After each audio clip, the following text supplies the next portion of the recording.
Précision. Oui, madame. Oui, chers collègues, j'ai lu avec attention le rapport sur la situation en matière d'égalité entre les femmes et les hommes au titre de l'année 2020. Donc, pour ceux qui nous regardent ce soir, ce rapport se compose de deux parties.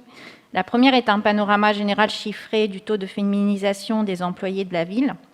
Et la deuxième présente les actions menées sur la commune visant à favoriser l'égalité.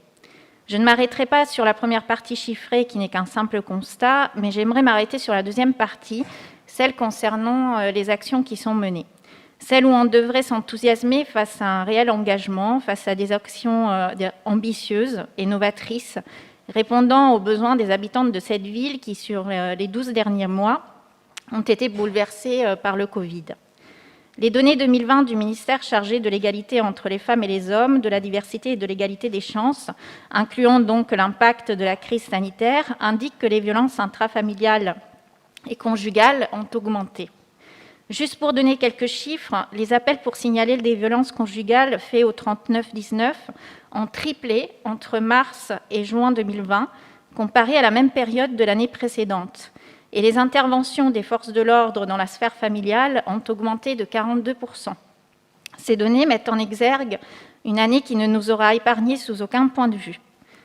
On nous indiquait qu'il fallait rester chez soi pour se protéger, que notre habitation était le lieu le plus sûr. Malheureusement, cela signifiait pour certaines d'entre nous s'exposer à un danger encore plus grand, celui de la violence conjugale. Alors, je m'attendais à lire dans ce rapport qu'un effort spécifique avait été fait pour pallier l'augmentation de ces violences, car cela était prévisible et on pouvait l'anticiper. Au contraire, et à ma grande surprise, j'apprends qu'il existe une permanence au centre de santé pour les femmes victimes de violences, mais qu'elle n'est programmée que 2 fois par mois, soit une fois tous les 15 jours. Et qu'il existe un point d'accès au droit qui oriente et conseille les femmes avec une permanence hebdomadaire, une seule fois par semaine, le vendredi et uniquement le matin.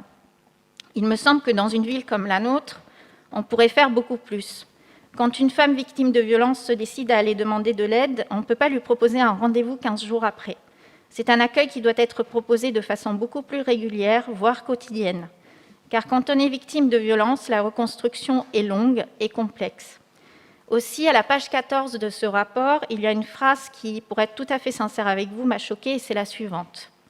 En moyenne, la prise en charge ambulatoire d'une femme victime de violence coûte 2,5 fois plus cher à la société que celle d'une autre femme.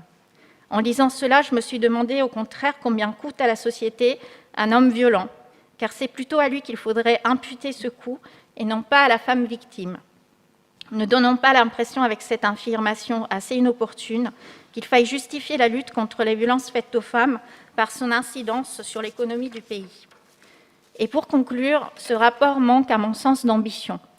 Et il y a une réflexion que j'aurais aimé voir développer. Il s'agit de l'aménagement de l'espace public, afin de le rendre plus égalitaire et plus accessible pour les femmes. Ceci passe à travers plusieurs axes de travail. Le dessin des espaces publics, le mobilier urbain, l'éclairage, le nom des rues, comme le disait ma collègue Yéline Ravière, les cours de récréation inclusive, les créations d'espaces sportifs alternatifs, car ils se résument trop souvent à des terrains de foot, de basket ou des skateparks. À titre d'exemple, en effectuant des recherches à ce sujet, j'ai découvert qu'à Malmö, en Suède, il était question de réaménager un parking en skatepark et terrain de basket, et qu'un collectif de 13 femmes a été choisi pour développer ce projet. Et finalement, le projet initial s'est transformé en la création d'une scène avec un espace de danse et un mur d'escalade. Cette anecdote nous montre qu'il ne s'agit en aucun cas d'opposer les filles aux garçons, les femmes aux hommes, mais d'orienter ces espaces urbains en lieu neutre, accueillant des pratiques sportives communes.